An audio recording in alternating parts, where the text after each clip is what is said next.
Odd number, यानी कि फिर ऐसे भी आप पहचान सकते हो जिसके लास्ट में 1 3 5 7 9 रहता है वो ऑड नंबर होता है, और 0 2 4 6 8 वो इवन रहता है एंड पे। जीरो डायरेक्ट ऑड नहीं है, न इवन है।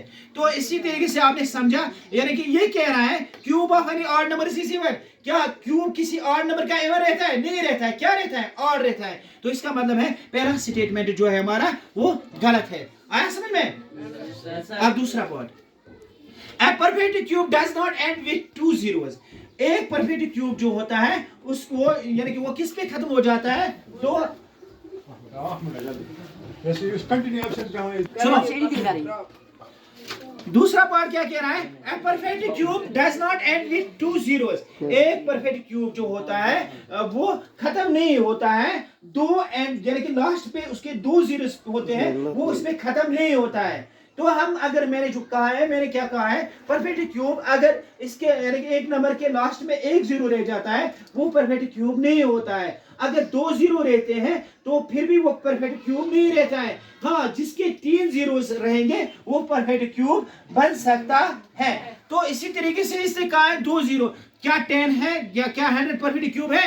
यानी कि इसके एंड में दो जीरो है, ये नहीं है। अगर इसके बराबर हम 1000 देखेंगे, 1000 है ना, तो 1000 है, तो इसका मतलब है कि 1000 परफेक्ट क्यूब है, परफेक्ट क्यूब है। इसके, यानी कि इसका जो कहना है ठीक है। ये कह रहा है कि नहीं होते हैं इसके दो जीरो लास्ट पे क्यूब रूट में, यानी कि एक नंबर, यानी कि कोई नंबर है हमारा, उसका क्यूब दो जीरो पे खत्म नहीं होता है। तो इसका मतलब है ये ठीक कह रहा है। तो दूसरा पॉइंट ट्रू आएगा। अब तीसरा, if A square of A number ends with 5, अगर कोई स्क्वायर का नंबर है, मिसाल के तौर पर 5 15 है, ये अगर हमारे हैं, ये एंड होते हैं किस पे?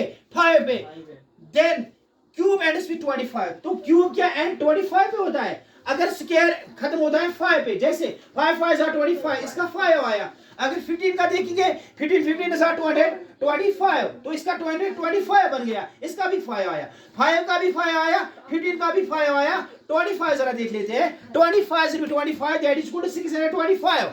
क्या आ जाता है? 25 क्या आ जाता है? 625। तो ये किस पे खत्म हुआ?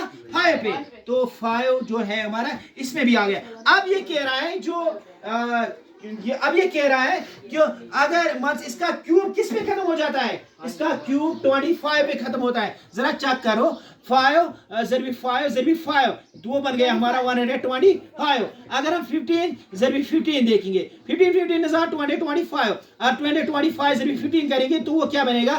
तो 225 जरबी 15, 5 5 are 25, 5 2 are 10, 10 to 12, 5 2 are 10, 10 1 11, and 1 5 are 5, 1 2 are 2, 1 2 are 2, 5 5 2 7 3, 3 3 7 5, 3 3 7 5, it ends with 75। ये क्या कह रहा था?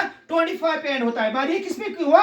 75 पे। तो ये क्या कह रहा है? ये भी फॉल्स है, क्योंकि ये कह रहा है 25 पे खत्म होता है, लेकिन जब हम 15 से 15 करते हैं तो उसके एंड पे आता है 75, और 75 के हिसाब से ये गलत है। तो लास्ट वन, तो चौथा क्या कह रहा है? चौथा part, there is no perfect cube which ends with 8। यहां पर कोई परफेक्ट क्यूब नहीं है जिसके आखिर में 8 रहता है। तो ये गलत कह रहा है, क्योंकि यू नो बेटर है 1 1 is 1, 2 से भी 2 से भी 2, 2 2 are 4, 2 are 8, और 2 का 8 बन रहा है, यानी कि पहले से 2 से ही 8 बन रहा है। ये बोल रहा है ऐसा कोई नहीं है जो एंड 8 से हो जाता है, तो ये गलत है। तो आज आपने कुछ statement cube and cube roots के देखे। तो watching my channel teaching by Tanveer sir, thank you.